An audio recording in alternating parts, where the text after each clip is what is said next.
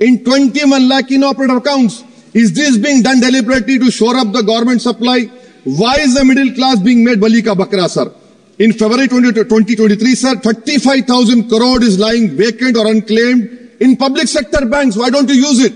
And sir, the travesty of justice is in PM Poshan, sir, a cook or helper gets only 1,000 rupees for 10 months. Why can't the government increase? Sir, agriculture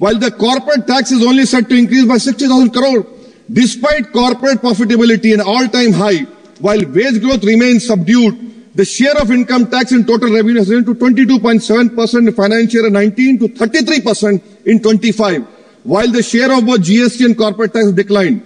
This means that it is still the individual taxpayers paying income tax that is funding the government while corporation get an easy ride, sir. In conclusion, sir,